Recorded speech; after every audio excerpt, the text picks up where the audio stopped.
This episode of Teen Mom 2 starts off with Chelsea, who finds out her baby's gender. It's a girl. Brianna goes to Delaware to see Javi and toast marshmallows by the fire. Javi wanted to know when she's planning on moving down there to be with him. He says he's 25 and has no time to waste. In the strange world of Teen Mom, where they all grew up way too fast, 25 is basically an old spinster to them.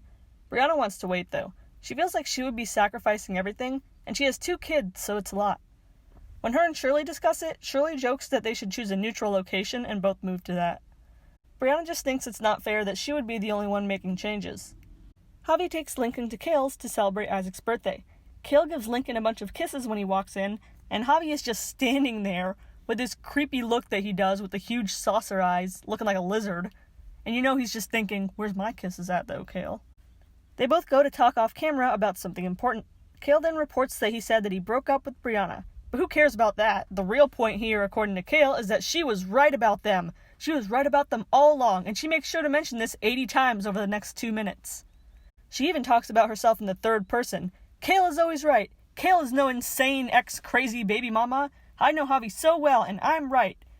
Okay, but you sound pretty insane right now. She keeps saying, repeat after me, Kale is always right, and she even did a little dance. Kale needs to chill, because even Lincoln is acting more mature than this right now.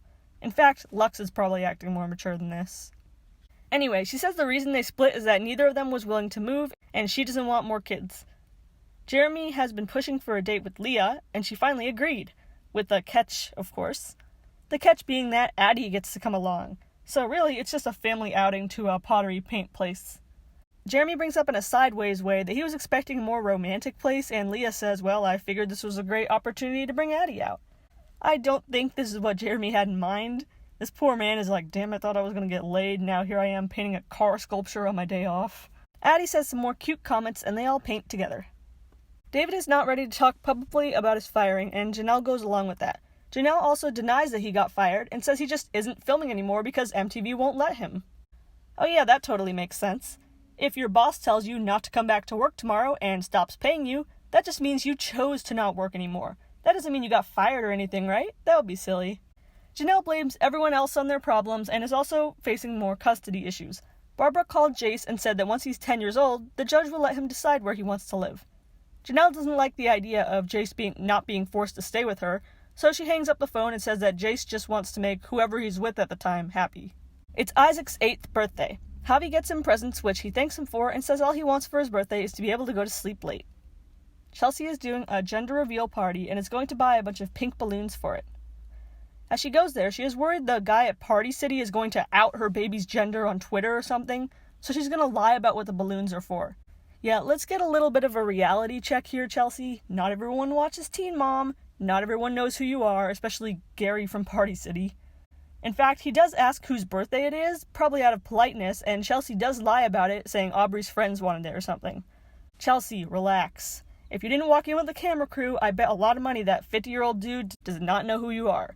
He's not going to reveal your kid's gender on Twitter. Chill out. Brianna is home from Delaware. Her meetup with Javi did not go well. They aren't together anymore.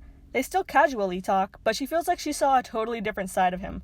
He said his image comes before Brianna's surgery, and he couldn't stay with her if she had that Snapchat surgery. But here's the flaw in that. Brianna already had Snapchat surgery. Back in January 2016, she had the original butt lift and labiaplasty, which if you don't know what a labiaplasty is, don't look it up. And that was on Snapchat too, so that isn't the real reason. She already has those videos out there. Brianna feels Javi was trying to manipulate her. Brittany says some girls have trapped babies, but Javi, on the other hand, is trying to trap baby mamas. Brittany also says that Javi's used to dating white Wonder Bread girls, but Brianna is cinnamon raisin bread. She's an everything bagel. Just like the bagel on the left here, I guess.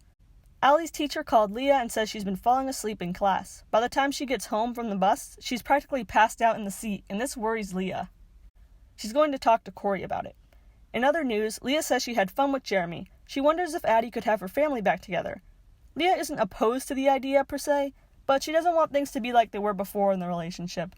She feels his work schedule is too much for her. Barbara meets Jenelle to pick up Jace and asks Jenelle to go out for lunch. Jenelle refuses and says, no, I'm busy. With Barbara, Jace says, I missed you so much. Mommy didn't let me call you. Mommy was being mean. It almost seems like Jace enjoys being with Barbara more, and it's sad that Jenelle wants to keep him from her. Javi talks with his sister Lydia about the breakup. He blames the surgery, although Brianna couldn't afford it otherwise if it wasn't filmed. He offered to pay for it. Javi thinks that Brianna is only thinking about the here and now and not the consequences of maybe a year from now. Which is true, but he says their futures do not line up and he's not wasting any more time, so he's done with her. Chelsea surprises Cole with the gender reveal. Leah talks to Corey about Allie's exhaustion, and she tells Allie not to push herself so much. They consider doing a sleep test study with her with the doctor to try to see why she's still so tired through the day. With Allie's disease being so rare, they just never know what to expect. Javi goes on Kale's Coffee Combos podcast and says they get along better now. He talks about the breakup with Brianna, and says it's weird talking to his ex-wife about it. Kale still doesn't like Brianna and gets on Javi for not defending her when he and Brianna were together. Brianna hears later about Javi being on her podcast, and she is not pleased. She went on a bunch of Twitter rants, and then Javi came in saying, "Stop, Brianna, you're better than this." The surgery is still upcoming, and Javi was supposed to take care of her afterwards when she can't get out of bed. But now that he's out of the picture, Brianna is going to ask her ex-boyfriend Dre to help her, and her friend Shirley, who is also getting surgery. Brianna says that when Javi hears about this, he's going to be butthurt, I guess about this guy helping her hurt butt. Barbara is taking care of Jace, and Jace mentions that when him and Jenelle and David all went out on the boat, they left Kaiser in daycare. Poor little guy. Then Jace says, "Yeah, mommy and daddy are pieces of shit. LOL. 8 years old, and Jace already knows what's up. Though there's a sadness to it because Jace could be talking about any one of the dads Jenelle introduced to him, and the statement still rings true for all of them. And that's all for this episode of Teen Mom 2. Was it disrespectful for Javi to go on Kale's podcast and talk about Brianna without telling her? And should Jace be allowed to choose who he wants to live with? Let me know what you think in the comments down below, and make sure to subscribe for Teen Mom recaps every week.